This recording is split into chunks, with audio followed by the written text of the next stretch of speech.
Hi friends, it is Bess here from Life with Bess and welcome to the pattern tutorial for January's Pattern Club Fresh Start.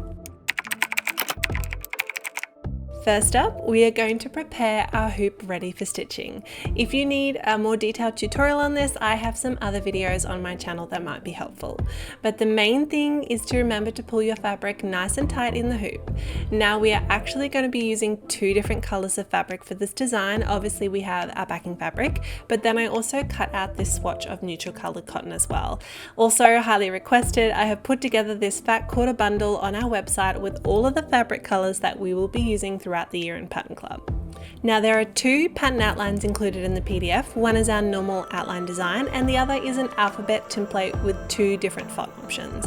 I like to transfer my designs onto the fabric using my iPad and an app called Trace Table, which really easily locks my screen. Once you have transferred the main design, trace the rectangle shape again onto that swatch of neutral cotton. This is what we're going to write our word of the year onto and then transfer that onto our main hoop as a nice little extra feature. To transfer your word of the year onto the swatch of fabric, the first thing I recommend doing is marking the rough center of the rectangle shape and then work out what the center is of your word. So for me, my word is intent, and the center of that word is between the T and the E. This helps us bring the center of the word onto the swatch of fabric and then it will sit centered onto the bouquet design. Begin tracing your word of the year letter by letter, moving across the alphabet template. Start from the middle of your word that we worked out just before to the end of the word first. Take your time, and if you prefer, you can totally always use your own hand lettering or find a font that is more your style. Then what I would do is actually work backwards from the center of the word to the start. So for me, I trace the T, the N, and then the I, connecting each of those letters together to make a smooth script. Now that our word of the year is traced onto our little swatch, it is time to cut out the rectangle shape. I chose to wait until after I had finished tracing my word just to avoid overhandling the swatch and causing lots of frayed edges on the finished design. Of course, we're going to check that everything fits on the final hoop and then you are ready to start stitching.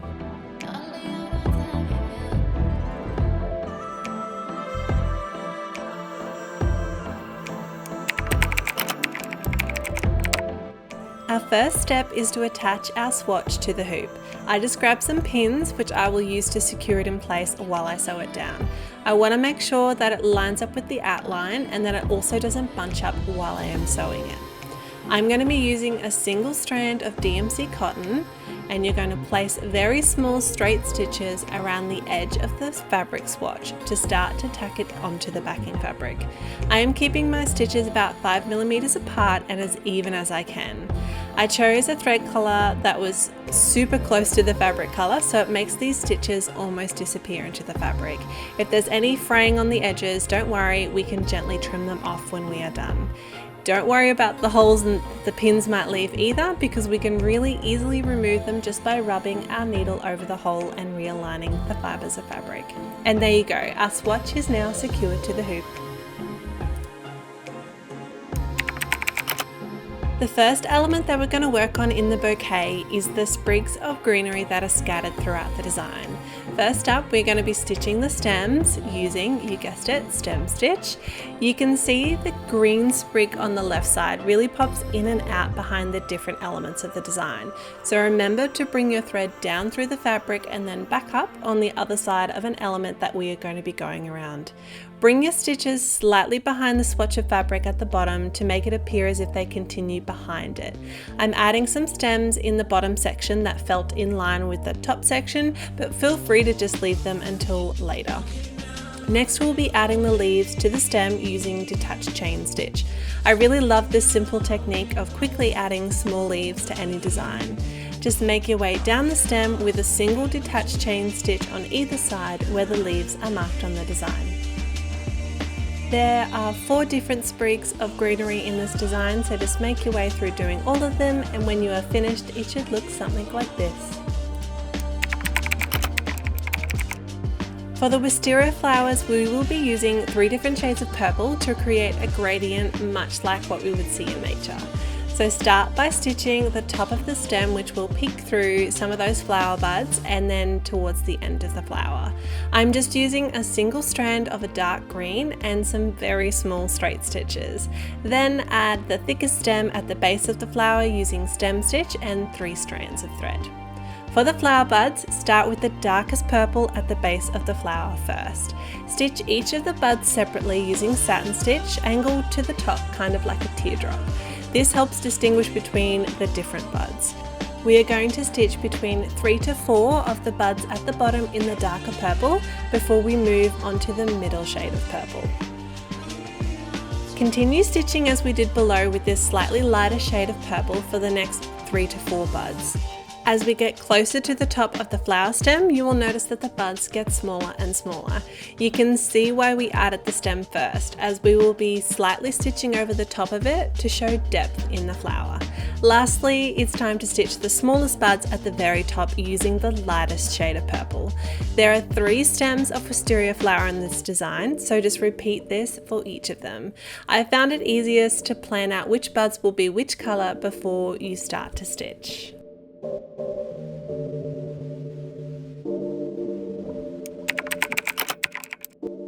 For the white flowers, first we are going to take 3 strands of the lighter green thread and stitch the 2 different stems that are connected to these flowers using stem stitch. Next is the petals. Using satin stitch, start by stitching a few guide stitches that show the angle and direction of your stitches that highlights the shape and curve of the petal. I personally like to do this for a couple of reasons. One, it makes sure that each petal is evenly fanned out and it helps distinguish between the different petals. And secondly, it helps break the petal into smaller sections, which are a lot easier to focus on filling with satin stitch. You may notice the center section gets a little bit crowded with stitches, so feel free to use some half-length stitches to help fill it without bulking out the center. Finally, we're going to fill the center of the flowers with seed stitch. The centers are only really small, so use small stitches so that you still have lots of space to add stitches in a variety of angles overlapping for texture.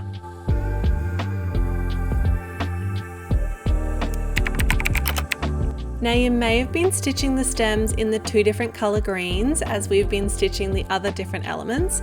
If you haven't, don't worry, because now is the time to finish them off. Let the stems overlap each other as they cross in that middle, just to add some depth, and of course try to line up the colors with the elements above the swatch to make them appear continuous.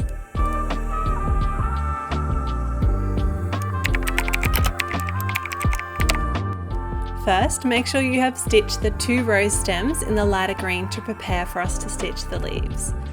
For the leaves, we will be using basic leaf stitch. So start with a stitch at the top of the leaf to about 1/3 to about half of the way down the center of the leaf. Then start alternating your stitches from the left to that center line and then from the right side to the center line, just to create that leaf shape. Work your way slowly down that center, filling it from side to side with each of the stitches until you reach the bottom of the leaf. If you want to try something a little bit different, you can easily swap to herringbone leaf here if you prefer. To stitch the daffodil, we are going to start by stitching those main yellow petals. Because of the curved shape of these petals, we're going to be using long and short stitch instead of satin stitch. This stitch just allows you to have a lot more control and allows you to show a more distinct curved stitch direction, as you can see with this petal here that is slightly out to the side of the flower. Keep layering your stitches, sometimes positioning a previous stitch in place with another stitch, kind of like what we would do with split stitch. Once you are happy with your petal, just gently run your needle through the stitches to blend them together slightly. This minimizes any bulky feeling to the thread and helps smooth it out. Each of these petals has a very different shape, so they will require a slightly different stitch direction. This petal, for example, is behind that center of the flower, so try and show that it would be curving away from us using your stitch direction. And of course, don't forget to blend your stitches once you have finished a petal. The next step is to stitch the top center of the trumpet as an accent with the yellow color thread. You'll only need a few satin stitches to fill that area.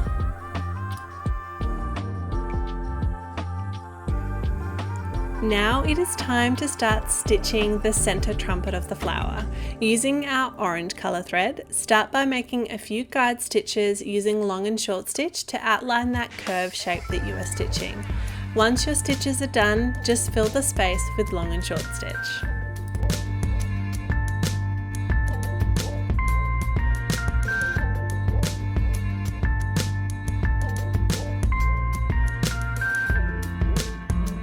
Final step is to stitch that top rim of the trumpet.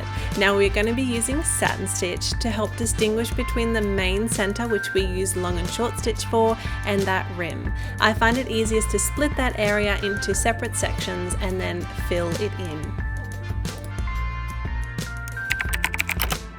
To show the difference between the petals of the roses, we will be using two different shades of pink. I recommend before you start stitching to actually take the time to mark out which petals will be stitched in the darker pink with a friction pen. This just saves you from having to keep referencing the finished pattern picture. We're going to be stitching each of the petals using long and short stitch to help show that curve and shape of the petal, much like we did with the daffodil.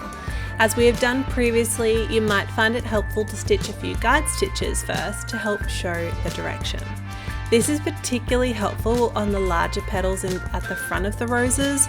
For some of the smaller petals at the top of the rose or in the bud even, you might find that you'll only need to use satin stitch for some of the sections that are there because there isn't much space for long and short stitch.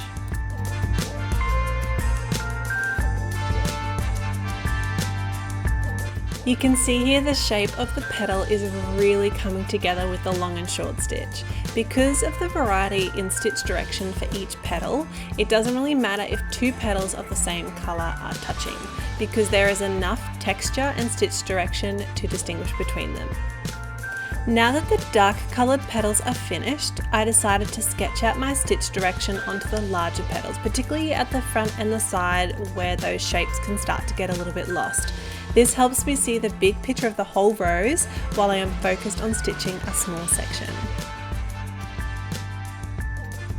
Start by stitching those guide stitches along the lines that you sketched out. I honestly love that long and short stitch allows us to show such a curve in that side petal, something that normal satin stitch just doesn't do justice.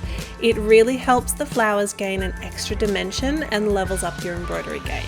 If you're finding long and short stitch a little bit difficult to get your head around, just follow your guide stitches and practice. It will get easier to see that end result in your head as you are stitching and make it happen.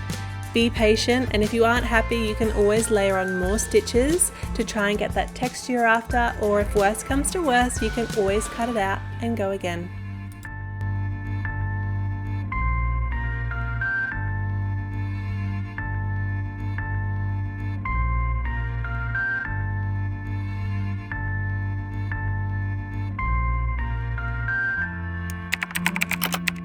The bouquet is done and it is now time to add the lettering. I really wanted to create a delicate look that suited the bouquet, so I opted for a single strand of dark green thread and used backstitch for my lettering. There are lots of different types of stitches that you can use for lettering, but I loved the simplicity of backstitch for this design. Keep your stitches small to help create a smooth curve in your stitching. You might need to use your thumb to secure the 2 layers of fabric in place as you are stitching, so that your swatch doesn't move out of place. For any of the dots in the letter I or J, just layer 2 or 3 straight stitches on top of each other rather than using a French knot for a super smooth finish. Now that all the stitching is finished, it is time for the finishing touches. This is when I use my hair straightener to remove any of the friction pen markings on the pattern outline. I love this step. It is like magic every time and it really makes the piece shine. If you are noticing any fraying on your swatch at this point, just gently trim them away with a pair of sharp embroidery scissors and back your hoop as you prefer. And that is it. That is our Fresh Start Pattern Club design for January 2023. The PDF pattern with the outline and colour guide and everything is available on our website. Thank you so much for joining me in this pattern tutorial. I hope it was helpful. If you have any questions, just pop them in the comments below.